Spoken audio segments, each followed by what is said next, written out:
السلام علیکم دوستو، آج کی کہانی دو بھائیوں کی اور ایک لڑکی کی محبت کی کہانی ہے جو کہ حقیقت میں لڑکی نہیں تھی۔ میرا نام ہارون ہے اور یہ کہانی میری زندگی کا وہ باب ہے جسے میں چاہ کر بھی نہیں مٹا سکتا۔ میں اور میرے بھائی تیمور جڑواں تھے، بچپن سے ہر چیز میں مقابلہ، کھیل، نمبر، دوست، یہاں تک کہ ماں کی توجہ بھی۔ لیکن جس دن ہماری زندگی میں ماریا آئی سب کچھ بدل گیا، اور شاید وہ دن ہماری زندگیوں کا آخری پرسکون دن تھا۔ ماریا ہماری یونیورسٹی میں نئی آئی تھی، گوری رنگت، برے بال اور معصوم آنکھیں۔ وہ کسی دیو مالی کہانی کی شہزادی لگتی تھی۔ تیمور اس پر فوراً مر مٹا اور میں بھی خاموشی سے اس کی طرف کھینچتا گیا۔ ہم دونوں نے ایک دوسرے کو بتایا کہ ہم اسے پسند کرتے ہیں اور فیصلہ کیا کہ جو اسے جیتے دوسرا پیچھے ہٹ جائے گا۔ لیکن بھائیوں، محبت کی میدان میں کوئی پیچھے نہیں ہٹتا۔ تیمور زیادہ دلیر تھا، اس نے ماریا سے دوستی کر لی، اسے تحفے دینے لگا۔ میں دور سے سب دیکھتا رہا، لیکن ایک دن ماریا نے مجھے یونیورسٹی کیفے کے کونے میں بلا کر کہا، ہارون، مجھے تیمور اچھا انسان لگتا ہے، لیکن تم سے بات کر کے دل کو سکون ملتا ہے۔ یہ جملہ میرے لیے سب کچھ تھا، مگر میں جانتا تھا تیمور کو اگر یہ خبر ملی تو وہ برباد ہو جائے گا اور مجھے اس کا دل نہیں توڑنا۔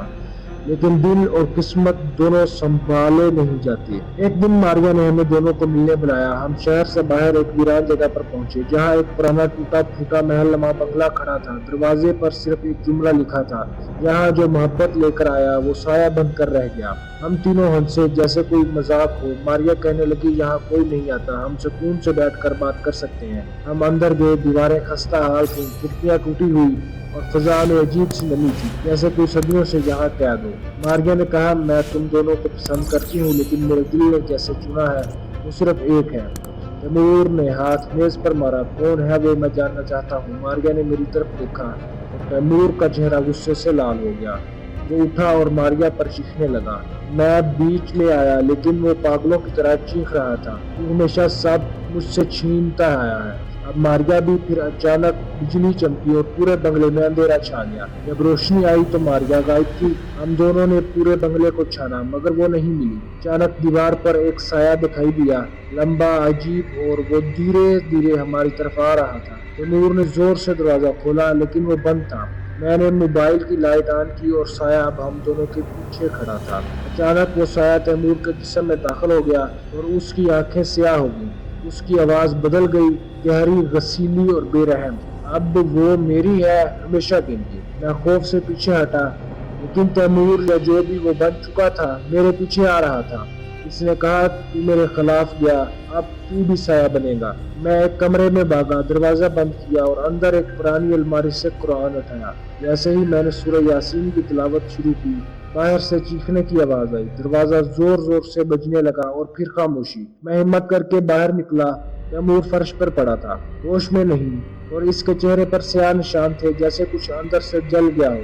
میں اسے کندھے پر لاد کر باہر لے گیا اور جب شہر پہنچے تو اسے ہسپتال داخل کروایا۔ لیکن وہ پہلے جیسا نہیں رہا، خاموش، خالی آنکھوں سے دیکھتا رہتا، بولتا کچھ نہیں، اور جب کبھی ماریا کا نام لیا جاتا وہ چیخنے لگتا جیسے کوئی اور اس کے اندر سے بول رہا ہو۔ 2 ماہ بعد ماریا کی لاش اسی محل سے ملی، دیوار میں چبھی ہوئی، ایک خالی کمرے میں جہاں صرف ایک آئینہ رکھا تھا اور اس آئینے پر خون سے لکھا تھا، اس نے کہا تھا تم اسے چن لو، اب وہ ہمیشہ میرے ساتھ ہے۔ پولیس نے کیس بند کر دیا، کہہ دیا یہ ایکسیڈنٹ تھا، لیکن میں جانتا تھا یہ کچھ اور تھا، کچھ ایسا جو سمجھ سے باہر ہے۔ آج بھی تیمور ہسپتال میں ہے، وہ دن رات دیواروں سے باتیں کرتا ہے، اور میں بس یہ سوچتا ہوں کہ کیا میں جیتا یا وہ سایہ؟ اصل میں جیت گیا، کیونکہ رات کو جب کبھی آئینے میں دیکھتا ہوں تو میرے پیچھے ایک پرچھائی کھڑی ہوتی ہے، لمبی، سیاہ اور سرگوشی کرتی ہے۔ محبت کبھی بانٹی نہیں جاتی، یا تو تمہاری ہوتی ہے یا تمہارے اندر سے سب کچھ لے لیتی ہے۔ اگر آپ مزید ایسی سٹوریز کو سننا پسند کرتے ہیں تو چینل کو سبسکرائب کریں اور ویڈیو کو لائک کریں۔